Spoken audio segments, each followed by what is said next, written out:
Hey everyone, welcome back to our channel. Today, we're diving into a fascinating topic: 7 ways to know people better. Whether you're trying to connect with a new friend, deepen your relationship with a loved one, or just want to be a better listener, these tips will come in handy. We're talking about practical advice you can use every day, no fancy degrees or mind-reading skills required. Let's get straight to the point and make this journey both fun and insightful. Okay, first up, we've got the art of asking open-ended questions. We're not talking about those yes or no questions that shut down a conversation faster than you can say awkward silence. Instead of asking, "Did you have a good day?" try something like, "What was the highlight of your day?" See the difference? It's subtle, but it opens up a whole world of possibilities. People love to talk about themselves, and asking open-ended questions gives them the space to do just that. While they're busy sharing, you get to sit back, listen, and really get to know them. So, ditch the closed-ended questions and embrace the power of open-ended inquiry. Now, let's talk about body language. It's like a secret language we all use, even if we don't realize it. Our bodies are constantly communicating, often more than our words. Think about it.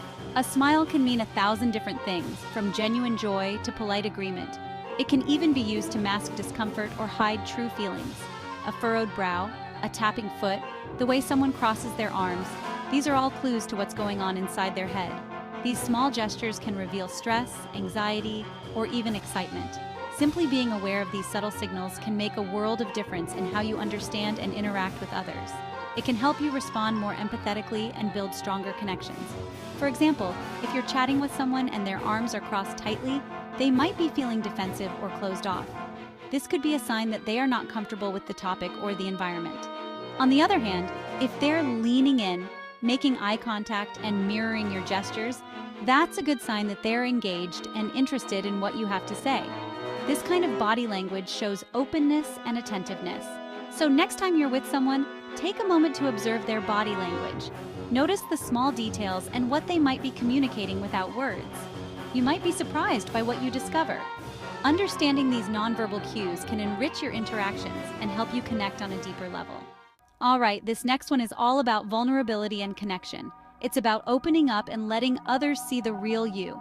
Because let's be real, nothing brings people closer together than sharing a good story, right? Stories have a magical way of bridging gaps and building bonds. I'm talking about real, raw, authentic stories from the heart. These are the stories that resonate and leave a lasting impact. The most powerful stories are often the simplest ones. They don't need to be grand or elaborate to touch someone's heart. Just think about a time when you felt happy, sad, scared, or surprised. These moments are universal and relatable. Sharing your own experiences not only helps others get to know you better, but it also creates a safe space for them to open up in return. It's a two-way street. It's like saying, "Hey, I'm human too. We all have our own stories and struggles."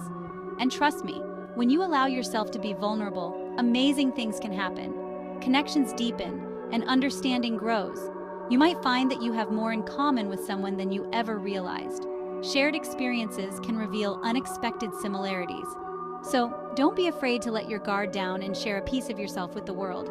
Your story might be exactly what someone else needs to hear.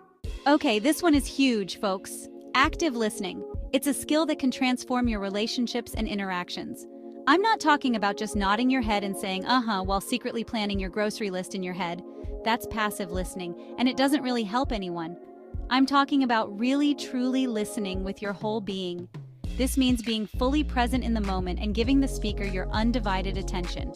When someone truly listens to you, like they're hanging on your every word, doesn't it make you feel seen and heard? It creates a connection that goes beyond words. Like you matter? That's the power of active listening. It validates the speaker and makes them feel important and respected. It's about putting aside your own thoughts and distractions and giving the other person your full attention. This means no checking your phone or letting your mind wander. It's about making eye contact, asking clarifying questions, and showing that you're genuinely interested in what they have to say. This encourages a deeper and more meaningful conversation. So, put away your phone, turn towards the person you're talking to, and lean in slightly. These small gestures show that you are fully engaged. Trust me, active listening is a gift you can give to everyone you meet. It can improve your personal and professional relationships. And who knows, you might even learn something new along the way. Active listening opens up opportunities for growth and understanding. All right, folks, this one's pretty straightforward. If you want to get to know someone better, spend quality time with them. I'm talking about engaging in activities that you both enjoy, activities that spark conversation and create lasting memories. Now, this doesn't have to be anything fancy or expensive. It could be as simple as going for a walk in the park, trying a new restaurant, or even just staying in and playing board games. The point is to create shared experiences that allow you to connect on a deeper level.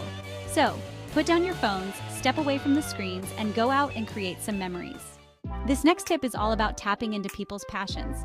Because let's face it, nothing lights up a room like someone talking about something they love, right? And the beautiful thing is, these passions often reveal a lot about a person's values, interests, and even their dreams. So how do you uncover these hidden gems? It's simple. Ask questions. Don't be afraid to get curious and dig a little deeper. If someone mentions they love to paint, ask them about their favorite artists or what inspires them. You'll be amazed by what you discover and how much closer you'll feel to someone when you understand what makes them tick. Last but not least, we've got empathy, the ability to understand and share the feelings of others.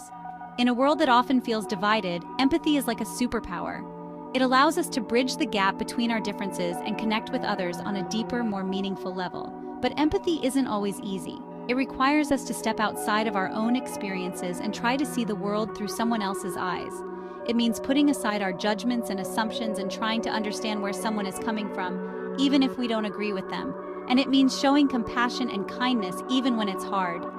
Trust me, when we lead with empathy, we create a more compassionate and understanding world for everyone. I hope these tips inspire you to connect with the people in your life in a deeper, more meaningful way. Remember, building strong relationships takes time, effort, and a whole lot of heart. And most importantly, be kind to one another. See you next time.